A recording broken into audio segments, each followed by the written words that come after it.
How are you all doing today? So, in case you don't know me, I'm Jared's little sidekick, I guess you can say, Jacob Carroll.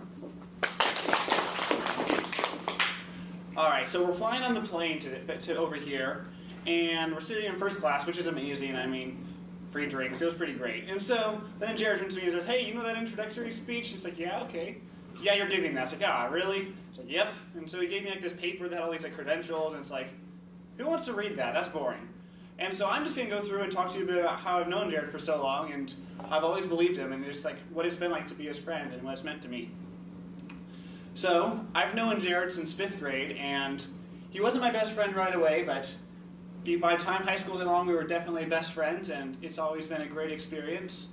Back in elementary school, I was going to ALP, and everyone always thought this other kid was the smartest kid. I'm like, no, Jared's the smartest kid, and I always believed in him.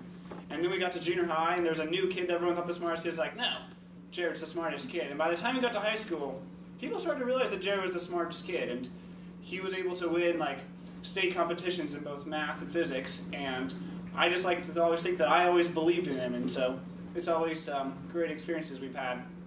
It's been a lot of fun to be friends with Jared. In elementary school, we had a project together, and we got to be in the newspaper for our ALP class, and so just partnering together has always been great. Jared is one of the kindest, most loyal friends. I know you all know him for his intelligence, but he's an amazing guy to have around. I don't know how many of you know him personally, but he's always fun to be with. He has a great sense of humor, and he can give great advice at times. Probably due to his intelligence, but he really can see things rationally. He's helped me throughout my life in several ways. I could just talk about Jared all day. And so, I don't know. I'm so glad that all of you are out here to support and listen to him.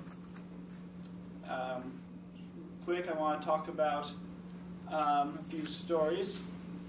So Jared and I spent lots of times together. I remember freshman year, we were really good friends with the valedictorian of the year, and we got to go out and do things together. We went to her speech, and then afterwards we were riding our bikes to a friend's house, and we had a bike crash, and it was kind of funny.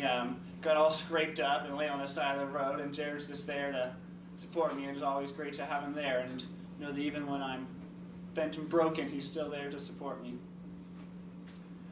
So I just hope you all are going to listen to Jared. He is one of the smartest people of our time. He's here going to talk about today about how P equals NP, and so when he first told me about that, I was like a freshman in college, and I had no idea what he was talking about. I had to go look on Wikipedia, and so I had to figure out what he was talking about, and it was just really, I had no idea what he was talking about. So he was telling me he wanted to find this math proof, and I said, okay, that I believe you can do it, and now, 9 years later, I'm glad to say, he did it. And so, just all of you can listen, hope you all of you enjoy listening to him. He's been a great friend for years, and I've always believed him. And present to you, Jared Huggins.